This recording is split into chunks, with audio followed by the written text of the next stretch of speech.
केंद्रीय राज्य मंत्री और पूर्व रक्षा मंत्री जनरल वीके सिंह ने कहा कि देश के खिलाफ अगर किसी ने आंख उठाकर देखने की कोशिश की तो कड़ा जवाब दिया जाएगा। जनरल वीके सिंह प्रेरणा मीडिया संस्थान द्वारा संचालित मासिक पत्रिका केशव संवाद के रणभेरी विशेषांक के ऑनलाइन विमोचन पर मुख्य अतिथि के रूप में बोल रहे थे।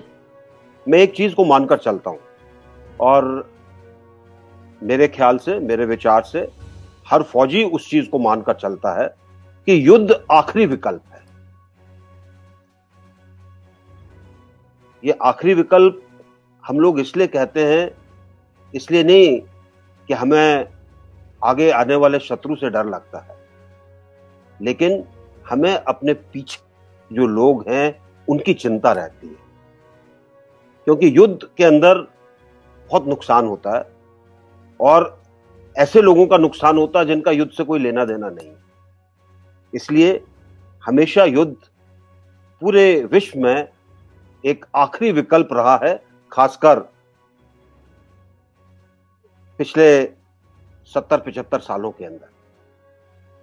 इस युग में जबकि हम परमाणु बमों की, परमाणु अस्त्रों की बात करते हैं, जब हम ऐसे मारक क्षमता की बात करते हैं जिससे बहुत नुकसान होता है, उसमें आपकी रणनीति क्या होनी चाहिए, उसमें आपकी सूझबूझ क्या होनी चाहिए, वो आपको बिना युद्ध किए युद्ध जिता सकती है। केशव संवाद के ऑनलाइन विमोचन के अवसर पर गौतम बुद्ध विश्वविद्यालय के कुलपति प्रोफेसर भगवती प्रकाश शर्मा ने कहा कि चीन की अर्थव्यवस्था का पतन शीघ्र होगा। कि अनेक देशों में, जैसे अभी हाल ही में केन्या की एक डिस्ट्रिक्ट कोर्ट ने जो चीन ने कर्ज देकर यूनिफाइड गेज का एक रेलवे लाइन बनाया था, उस पूरे कॉन्ट्रैक्ट को निरस्त कर दिया। और मुझे लगता है कि आने वाले समय में चीन का ये 77 कंट्रीज पर दिया हुआ कर्ज, और कुल मिलाकर चीन ने आज $5 ट्रिलियन 575 लाख करोड़ रुपए, यानी कि भारत की अर्थव्यवस्था का दुगुनी इतना कर्ज, जो $1 ट्रिलियन तो अमेरिका पर ही बाकी है।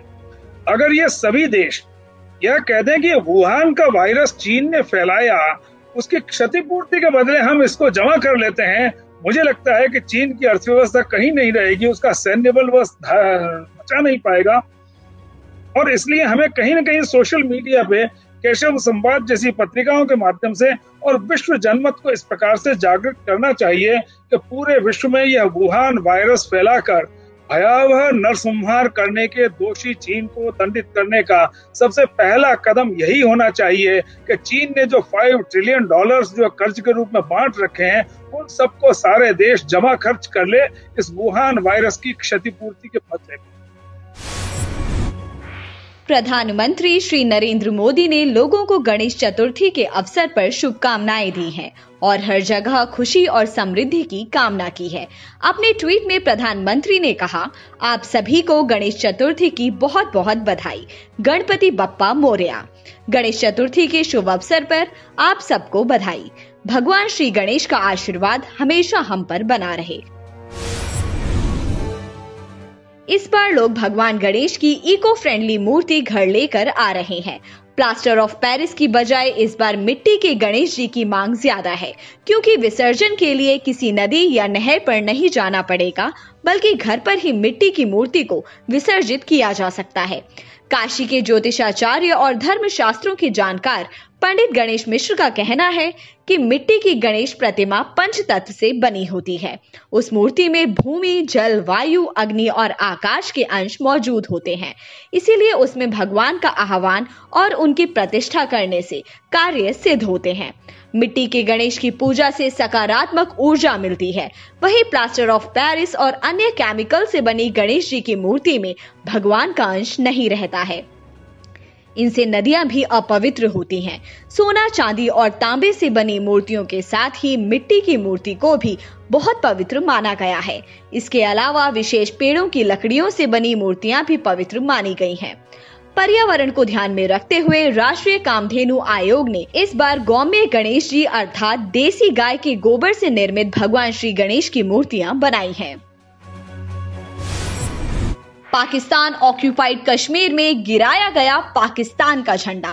पाकिस्तान के कब्जे वाले कश्मीर के दादियाल शहर में पाकिस्तानी झंडा गिराने का मामला सामने आया है। सामाजिक कार्यकर्ता और पत्रकार तनवीर अहमद ने वीडियो के जरिए झंडा हटाने का दावा किया। उनके मुताबिक पाकिस्तानी सुरक्षा बल उन्हें जान से मारने की धमकी भी दे रहे हैं। वीडियो में तनवीर कह रहे हैं कि पाकिस्तानी झंडा हटाने के बाद से खुफिया एजेंसियां उनका पीछा कर रही हैं। तभी वे एक दीवार पर चढ़ जाते हैं और चौक पर फहराया गया एक और पाकिस्तानी झंडा हटा देते हैं। तनवीर प्रशासन से इलाके में मौजूद सभी पाकिस्तानी झंडे हटाने की मांग को लेकर कुछ दिनों से भूख हड़ताल पर थे। जब प्रशासन ने उनकी मांगे नहीं मानी तो वे खुद झंडा हटाने में जुट गए।